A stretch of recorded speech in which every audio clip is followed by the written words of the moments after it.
말씀의 제목이 무엇입니까?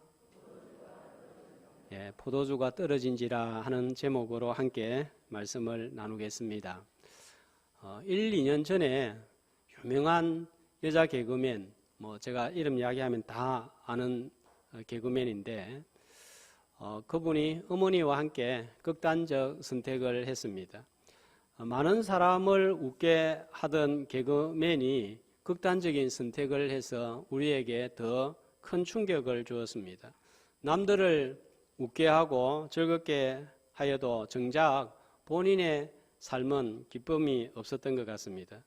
소통 전문가로 잘 알려져 있는 김창옥 강사 다 아시고 또 많은 분들이 강의를 들어보셨을 텐데 이번에 강의를 듣는 사람들은 아주 큰 공감대를 형성을 하고 또 얼마나 재미있게 하는지 또 웃기기도 하고 또 배꼽을 잡고 다 듣습니다. 그런데 최근에 정신과 치료를 오랫동안 받은 것을 고백하면서 그동안 다른 사람이 소통하게 하는 일은 잘 도와주었지만 정작 자기 자신은 자기 자신하고 소통이 잘 되지 못했고 사이가 좋지 않은 것을 알았고 자신이 행복하지 않은 것을 발견을 하고 강의를 중단을 한다고 밝혀서 또 많은 사람들을 놀라게 했습니다.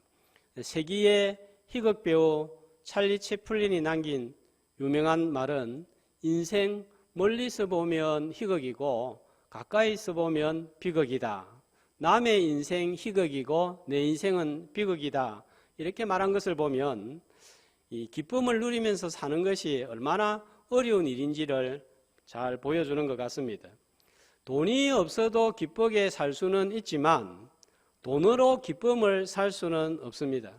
어떻게 하면 기쁘게 삶을 살아갈 수 있을까 하는 문제는 오랜 인간의 큰 숙제입니다. 이 숙제는 코로나를 종식시키는 것보다 더 어려운 문제입니다. 지구 위에 모든 천재들과 과학자들과 철학자들이 연구를 해도 해답을 내어놓을 수가 없습니다. 사람이 해결할 수 있는 문제가 아니기 때문입니다.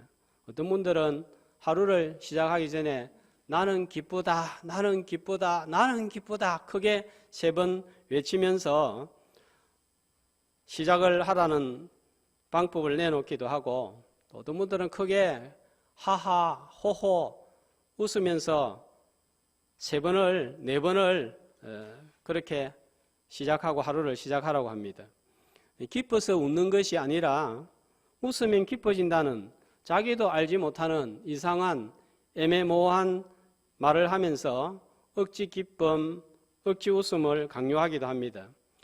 성도 여러분들은 사는 것이 기쁩니까? 저는 기쁘게 보입니까? 답을 하기가 쉽지 않습니다. 예수 믿으면 행복해집니다. 예수 믿으세요. 이렇게 외치면서 전도도 하지만 정작 나의 신앙생활은 기쁘지도 않고 행복하지도 않은 것을 발견을 합니다. 예배를 드리고 봉사도 하지만 어쩔 수 없이 의무감으로 예배에 참석하고 또 어떤 분들은 주일날 예배 참석하고 어디 가면 사고가 날 것 같아서 참석하기도 하고 봉사를 하면서도 불평이 있고 마음이 시큰둥해서 꼬여 있지는 않습니까? 기쁨이 없는 근본 원인을 찾아야 하겠습니다. 어떤 분들은 조건이나 상황을 볼 때 전혀 기뻐할 상황이 아닌데도 기뻐하면서 사는 사람이 있습니다. 원인을 찾아야 되겠습니다. 어떻게 하면 기쁘게 살고 어떻게 하면 우리가 신앙생활을 기쁘게 할 수 있을까요? 자, 오늘 말씀은 배경이 혼인 잔치집입니다. 혼인 잔치집 어떤 장소보다도 웃음과 기쁨이 가득해야 되는데 이 잔치집이 지금 장례식 같은 상황 또는 아주 우울하고 또 문제가 있는 그런 혼례식이 될 처지에 놓였습니다. 자, 이유는 3절에 보면은 자, 뭐가 떨어졌기 때문에요? 포도주가 떨어졌기 때문입니다. 시편 104편 15절 보면 성경에서 이 포도주는 의미가 기쁨을 상징하는 거예요. 그냥 뭐 술 한잔 마신다 안 마신다 이게 아니라 포도주 하면 기쁨을 상징하는 그런 술이었습니다. 결혼, 인생의 대속사에서 제일 기쁜 날입니다. 당시 이스라엘에서는 잔치에서 포도주가 떨어졌다는 것은 하객들에 대한 예의도 아니고 잔치의 흥을 완전히 깨뜨리는 것이고 부끄럽고 수치스러운 일이었습니다. 자, 우리도 과거에는 잔치집에 가면 반드시 술과 음식이 나왔습니다. 저는 어릴 적에 할머니가 잔치집에 가시면 돌아오시기만을 눈이 빠지도록 기다렸던 기억이 선합니다.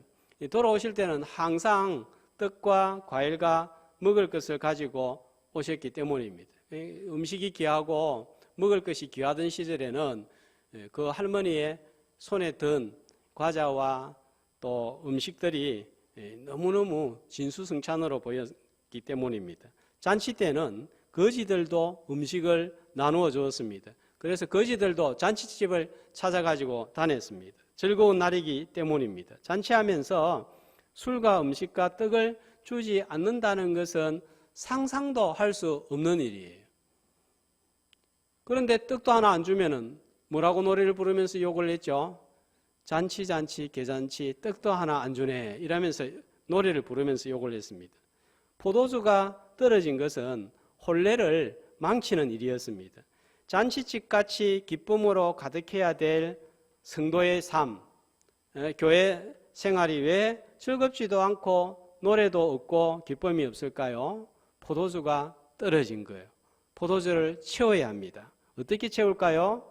가나의 혼인잔치에서 떨어진 포도주가 어떻게 채워집니까? 자, 첫 번째로 이 포도주, 기쁨의 권원, 기쁨의 출처를 알아야 하겠습니다. 3절 말씀해 보면 포도주가 떨어졌을 때 마리아는 누구에게 알리죠? 예수님에게 알렸습니다. 주님이 혼인잔치에 계신 거예요. 기쁨의 근원은, 포도주의 근원은 주님에게 있다는 사실을 꼭 기억하는 오늘 예배의 시간이 되시기를 주님의 이름으로 소망합니다. 3시간, 4시간 PC방에서 게임을 하고 노는 것과 운동을 하면서 시간을 보내는 것은 똑같은 오락이지만 기분이, 느낌이 많이 다릅니다. 술집에서 밤새도록 술을 마시고 노래를 부르면서 보내는 시간과 책을 읽으면서 시간을 보내는 것은 기분이 또 완전 다릅니다. 대표적인 즐거움이 있고 건강한 즐거움이 있습니다. 히브리서 11장 25절 말씀해 보면은 죄를 지어도 뭐가 있습니까? 기쁨을 누린다 그럽니다. 그런데 죄악의 그 즐거움이 얼마나 오래 간다고요? 잠깐이에요. 자, 죄로 인한 쾌락 잠시 후에는 뭐가 따라옵니까? 후회가 따라오고 죄책감이 따라오고 정죄가 따라옵니다. 사단은 참으로 교묘해서 죄를 짓기 전에는 쾌락으로 유혹을 하면서 죄를 지으라고 충동질을 합니다. 심지어는 이런 소리도 들려요. 죄 짓고 회개하면 될 거 아니야. 이렇게 유혹합니다. 그러나 죄를 짓고 난 후에 사단은 또 어떻게 우리에게 다가옵니까? 그 봐라. 네가 이런 죄를 짓고도 그리스도인이냐? 구원받은 자라고 구원받는다고 웃기고 있네. 이런 모습으로 예배에 참석한다고 네가 구원받을 자격이나 있나? 이렇게 정죄합니다. 자, 이런 즐거움은 참 즐거움이 아닌 거예요. 변장된 거짓 쾌락입니다. 참 기쁨은 하늘에서 내려옵니다. 주님이 주십니다. 사람이 만들어낼 수 없습니다. 주님에게 나아가야 하고 주님에게 요구해야 됩니다. 주님은 포도주를 만드시고 채우시는 분이십니다. 주님이 주시는 포도주 잔을 받아야 인생의 참 기쁨이 시작이 됩니다. 인생의 참 기쁨, 영원한 기쁨은 십자가에서 흘리신 주님의 피를 내 마음에 적시고 마시는 것으로 시작이 됩니다. 세상에서 기쁨을 누린다고 해도, 온갖 즐거움을 다 누렸다고 해도 호흡이 끊어지는 순간 전부 사라지고 맙니다. 흔적도 없습니다. 그러나 주님의 십자가의 보혈의 포도주를 받아든 자는 호흡이 끊어져도 영원히 기뻐하는 혼인잔치에 참여합니다. 요한계시록 19장 9절은 이렇게 말씀합니다. 한 목소리로. 천사가 내게 말하기를 기록하라. 어린 양의 혼인잔치에 청함을 받은 자들은 복이 있도다. 성도가 마지막에 참여하는 곳이 어떤 곳이라고요? 혼인잔치예요. 어떤 혼인잔치입니까? 어린 양의 피를 바르고 마신 자들이 참여하는 잔치. 이 잔치에 참여하는 자가 복이 있다는 거예요. 우리 다대 교회에 오시는 분들은 한 사람도 빠짐없이 내 죄를 위하여 십자가에 피 흘려 돌아가신 어린 양 예수 그리스도를 듣고 믿고 마지막 날에 혼인잔치에 참여함으로 영원한 기쁨을 누리는 하객들이 다 되시기를 주님의 이름으로 축복합니다. 주님은 나의 잔에서, 나의 단지에서 포도주가 가득 찼을 때 함께 계셨습니다. 내가 즐겁고 기쁠 때 주님이 함께 하셨습니다. 그러나 포도주가 떨어져서 우울하고 슬프고 외로울 때도 여전히 함께 계십니다. 오늘 주님이 어떤 혼인잔치에 계신 거요? 포도주가 떨어진 혼인잔치에 계셨던 것처럼 신앙생활을 잘할 때도 함께 계시고 내가 신앙생활을 잘못할 때에도 여전히 함께 계십니다. 즐겁고 생기가 넘쳤을 때에도 함께 계시지만 내가 혼자 외롭고 소망이 끊어질 때에도, 없어졌을 때에도, 내 감정이 그렇게 다운됐을 때에도 여전히 함께 계신다는 사실을 꼭 기억해야 하겠습니다. 그렇기 때문에 슬프고 절망 가운데도 우리는 소망이 있는 거예요. 찬송가 481장을 헨리 라이트 목사님이 지었는데 1847년에 지었습니다. 이 찬송은 믿지 않는 사람들도 자주 부르고 타 종교인들도 부르는 아주 영감 있는 찬송입니다. 올림픽에서도 부르고 영국이 축구 경기 시작하기 전에도 부르고 힌두교 국가인 인도에서도 국가 행사를 할 때 부릅니다. 이 작사자인 라이트 목사님은 어릴 때부터 폐결핵을 앓았습니다. 30대 좋은 공기를 쐬면 건강이 회복될까 하여서 시골에 작은 교회를 맡았습니다. 그러나 20년이 지나도 호전이 되지 않았습니다. 의사가 영국을 떠나서 이탈리아의 남부 휴양지로 갈 것을 권했습니다. 20년을 목회했던 정든교회와 성도들과 작별하여야만 했습니다. 어느 주일 오후 사모님과 함께 영국 브릭스햄의 바닷가를 천천히 거닐면서 지금의 오늘의 이 산책이 마지막 산책이라고 생각하니까 마음이 답답하고 무거웠습니다. 이탈리아로 가면 기쁨과 슬픔을 나눌 친구가 한 명도 없이 외롭게 살아야 된다고 생각하자 슬픔이 파도처럼 밀려왔습니다. 그런 슬픔에 잠겨 있을 때에 해가 지고 붉은 노을이 지기 시작을 했습니다. 그때 라이트 목사님이 연필을 꺼내어서 글을 적기 시작합니다. 때 저물어서 날이 어두니 구주여 나와 함께 하소서. 내 친구 나를 위로 못할 때 날 돕는 주여 함께 하소서.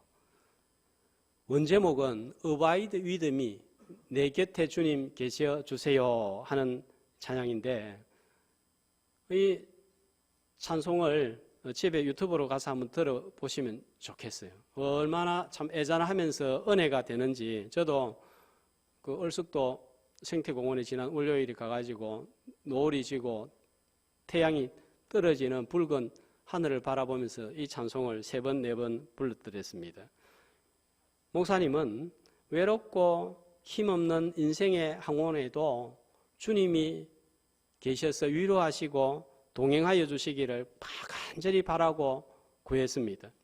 그렇게 주님을 바라고 붙들 때 정말 찬송할 수 없는, 노래할 수 없는 상황 가운데서 이런 아름다운 찬송을 지을 수 있었고 위로를 경험할 수가 있었습니다. 이 곡을 짓고 목사님은 2달 후에 하나님의 품에 안겼지만 주님의 위로와 동행을 얼마나 바랬는지 세상을 울리고 신금을 울리는 놀라운 찬송이 지어졌습니다. 아무리 외롭고 슬프고 고달픈 순간에도 주님을 바랄 때 세상이 도무지 줄 수도 없고 상상할 수 없는 평안과 기쁨을 우리에게 주실 줄로 믿습니다. 아무리 외로운 순간도 죽음의 순간도 주님을 붙드는 자는 노래할 수 있습니다. 주님이 영원한 기쁨과 즐거움의 원천이시기 때문입니다. 시편 16편 11절 다윗의 고백입니다. 한 목소리로 주께서 생명의 길을 내게 보이시리니 주의 오른쪽에는 영원한 즐거움이 있나이다. 주님 앞에 어떤 기쁨이 있다고요? 우리 다대교회 성도들 모든 사람들에게 마음껏 나누어줘도 모자라지 않는 기쁨이 주님에게 있습니다. 또 어떤 즐거움이 오른쪽에 있다고요? 이 세상뿐만 아니라 영원한 세상에서 누릴 수 있는 기쁨도 가지고 있습니다.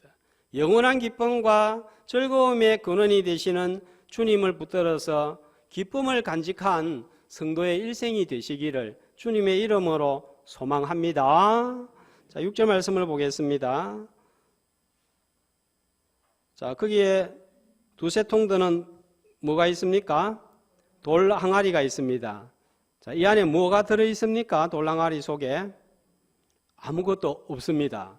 자, 이 빈 항아리는 신앙의 형식, 외형만 있고 기쁨이 없이 종교 생활하는 유대인들을 상징하고 있습니다. 13절 이후에 어떤 내용이 기록이 되어 있는가 하면 성전 청결 사건이 나오는데 바로 이 유대인들의 종교 생활이 빈 항아리 모습이라는 거예요.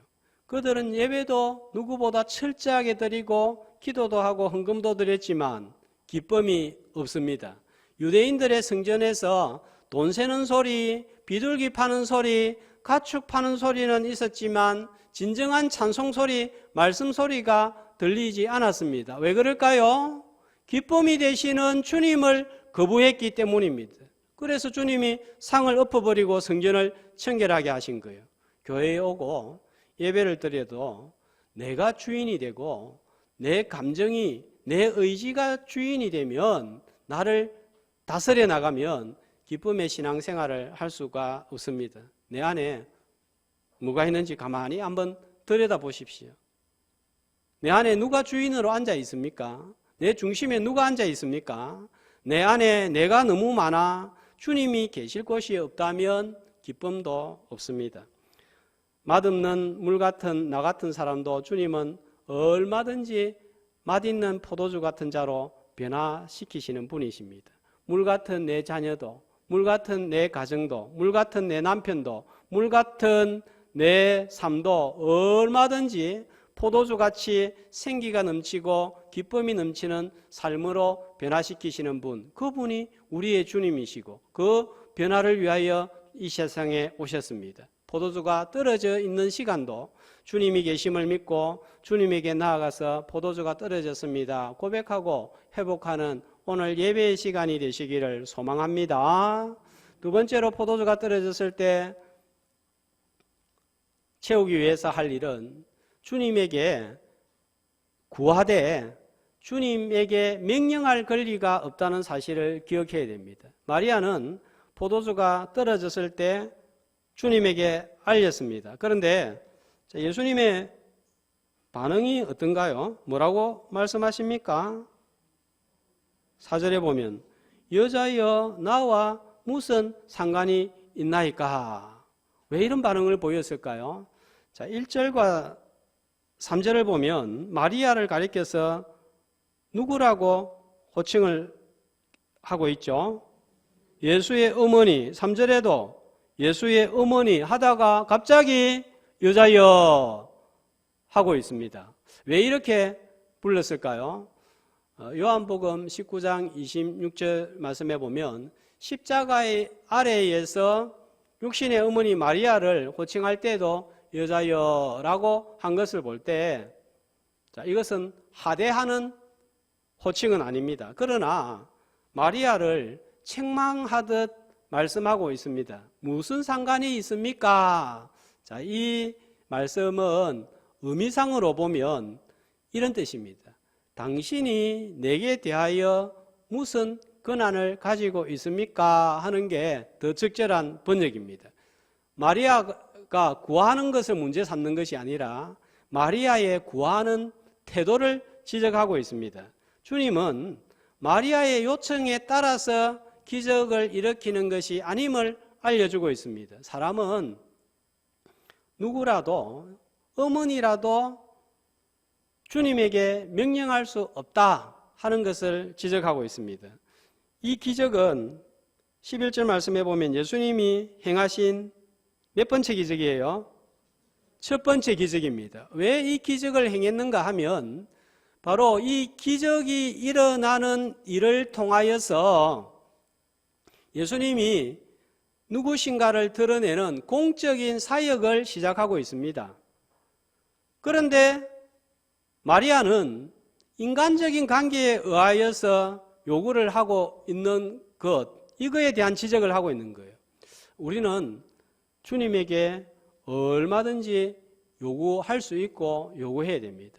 내 마음이 슬프고 내가 우울하고 내 인생에 큰 문제가 생기고 급하게 해결해야 될 문제가 있는데 그걸 가지고 주님에게 나아가지 않는다면 누구에게 나아가겠습니까? 반드시 주님에게 나아가야 됩니다. 그러나 주님에게 명령할 수는 없다는 사실입니다. 그런데 우리는 종종 기도할 때 어떻게 기도합니까? 내가 전부 다 정해놓고 주님 이렇게 되어야 됩니다. 이렇게 안 되면 큰일 납니다. 심지어는 주님 이렇게 안 되면 내 교회 안 나갑니다. 하는 봉사도 안 하겠습니다. 하나님 제가 최근에 헌금하기 시작했는데 헌금도 안 하겠습니다. 협박하듯이 주님한테 요구할 때가 있지 않습니까? 이런 경험 한두 번 다 있잖아요. 신앙생활 처음 시작할 때 이럴 수 있습니다. 그러나 기도가 무엇입니까? 기도는 이렇게 하는 것이 아니죠. 기도는 내가 주님을 이용해서 내가 원하는 것을 얻어내는 것이 아니라 내가 주님에게 이용을 당하여서 주님이 원하는 대로 따라가고 참고 인내하는 힘을 기르는 거예요. 처음에는 내가 주님을 이용하고 조정해서 나의 뜻을 이루는 것으로 시작을 합니다. 그러나 신앙의 연수가 쌓이면서 나의 원대로 마시고 주님의 원대로 하옵소서, 이렇게 되는 것이 신앙의 목적이고 기도의 목표예요. 기도 처음 시작할 때는 하나님 너무 절박합니다. 꼭 이렇게 되게 해주세요. 이거 안 되면 큰일 납니다. 그렇게 했다가 기도가 마칠 무렵쯤에는 주님 뜻이 어디에 있는지 잘 모르겠습니다. 제가 볼 때는 너무 유익하지만 하나님의 인도하심이 더 유익한 줄 믿고 주님이 길을 보여주실 때 주님 따라가게 하옵소서, 이렇게 되는 거예요. 자, 5절 말씀해 보면 마리아는 처음에는 인간적인 관계에 의하여서 주님을 움직이려고 했지만 자, 어떻게 돌아서죠? 하인들에게 무슨 말씀을 하시든지 그대로 하라, 순종하고 복종하는 자세로 돌아서는 것을 봅니다. 주님을 이용하지 말고 내가 주님에게 이용당하는 성숙한 제자들 되시기를 주님의 이름으로 축복합니다. 또 여자여 이렇게 호칭한 것은 우상 숭배를 미연에 방지하기 위한 주님의 의도도 있습니다. 가톨릭에서는 이 마리아를 예수님의 어머니라고 하면서 너무 높여버려 가지고 예수님보다 마리아가 더 높은 위치를 차지하고 있는 인상을 줍니다.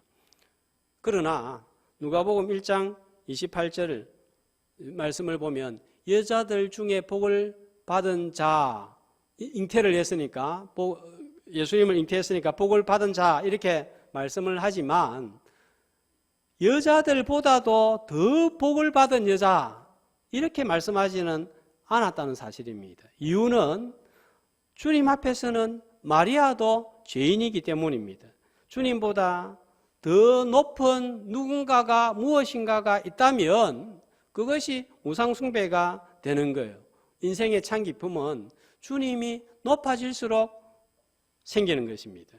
그래서 늘 내 마음 가운데 주님보다 더 높아져 있는 게 무엇인가 그거를 살피면서 주님을 더 높일 때에 우리 삶에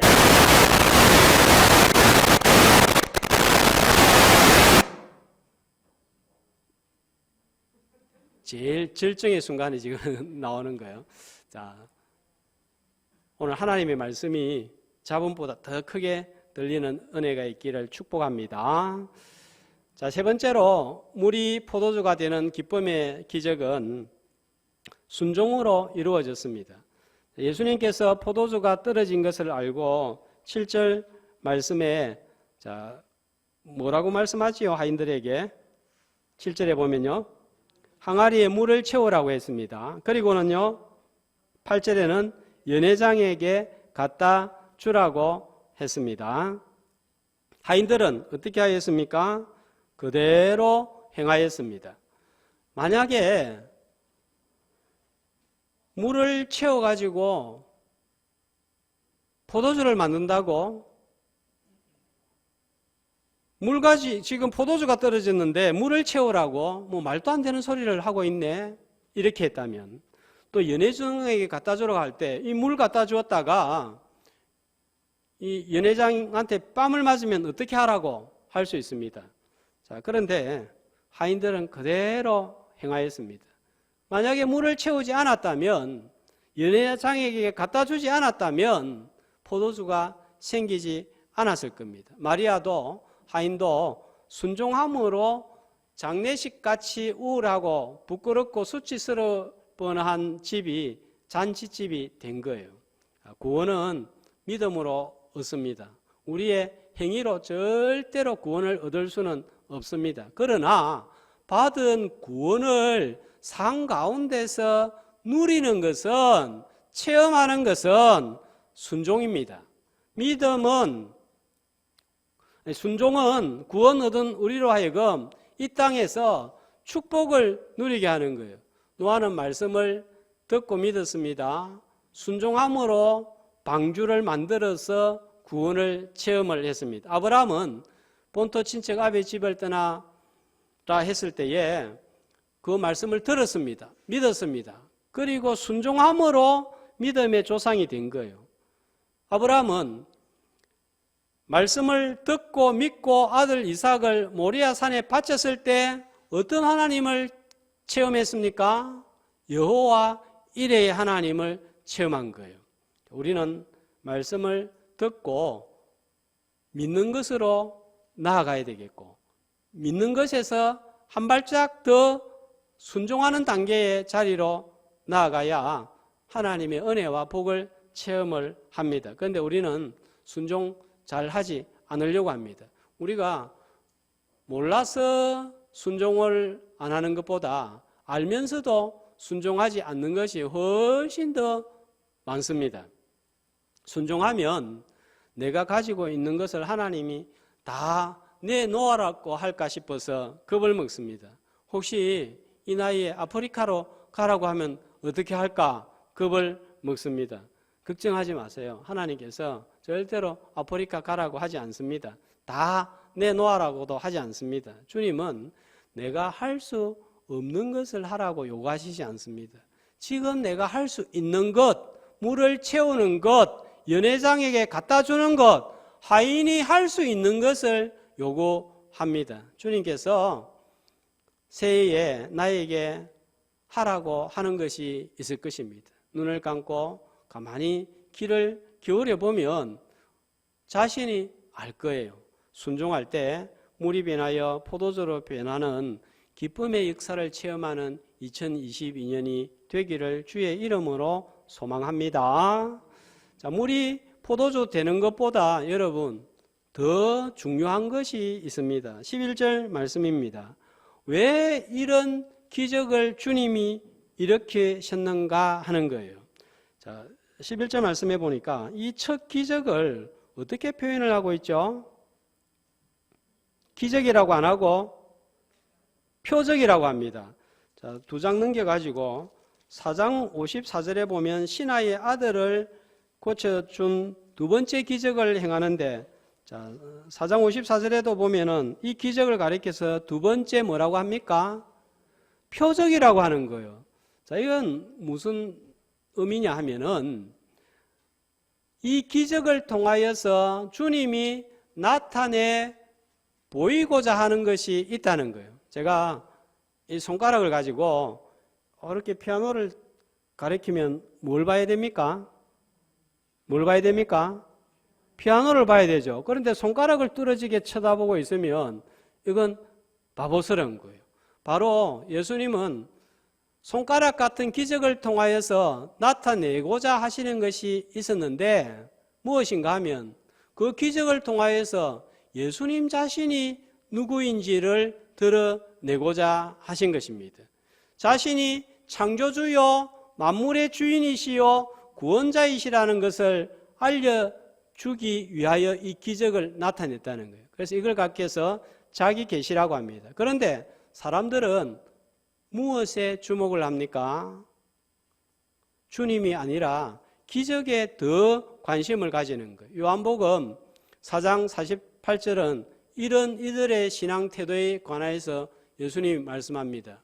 너희는 표적과 기사를 보지 못하면 도무지 믿지 아니하리라. 응답이 없으면 믿지 않고 해결이 안 되면 믿지 않고 이런 거예요. 기적이 주님보다 더 중요합니다. 여러분, 우리가 기도를 하지 않습니까? 기도할 때 내가 기도 응답 받는 게 중요합니까? 응답을 주시는 주님이 더 중요합니까? 솔직하게 뭐가 더 중요해요? 누가 더 중요해요? 우리의 관심이 어디에 있습니까? 제가 기도하면서 종종 발견하는 게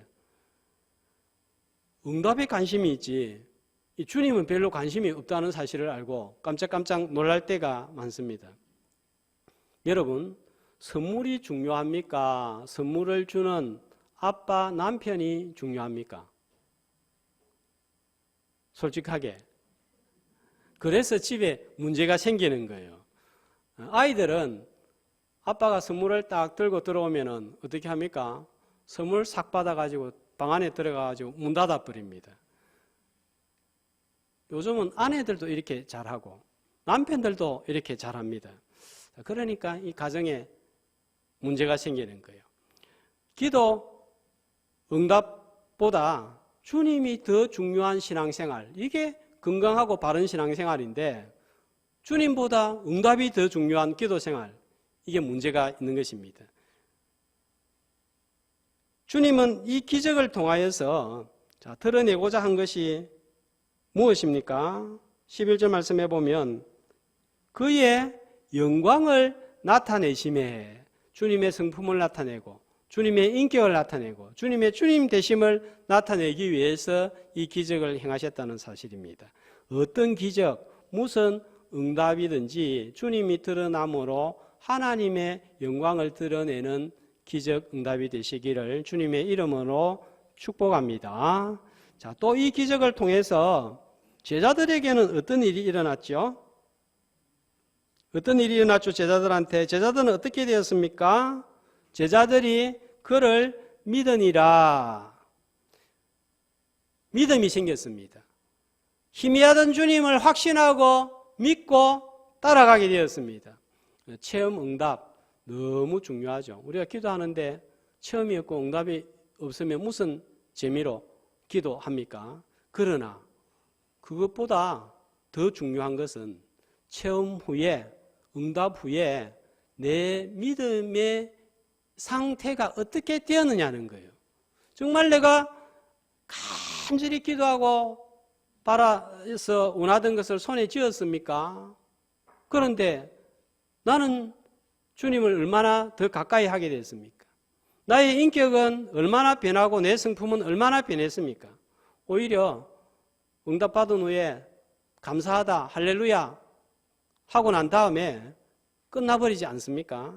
잘못하면 신비주의, 체험주의에 빠지고 주님과는 더 멀어질 수가 있습니다. 오히려 믿음의 마이너스를 가져올 수가 있습니다. 응답과 체험 후에 반드시 나의 믿음의 변화를 가져올 때에, 성장을 가져올 때 그 신앙이 바른 신앙이요 건강한 신앙입니다. 저와 여러분 모두는 믿은 우리는 어린 양의 혼인잔치에 참여하는 자들입니다. 그런데 기쁨이 없이 형식적이고 기계적인 신앙생활을 하고 있지 않습니까? 포도주가 떨어진 것입니다. 기쁨이 근원이 되시는 주님을 기억하고 포도주가 사라졌음을 고하되, 없어졌음을 고하되 명령하지 말고 순종함으로 포도주를 채워서 기쁨을 회복하고 채워진 포도주의 기적으로 인하여서 주님의 영광을 드러내고 나의 믿음이 성장하는 은혜가 있기를 주님의 이름으로 축복합니다. 기도하겠습니다.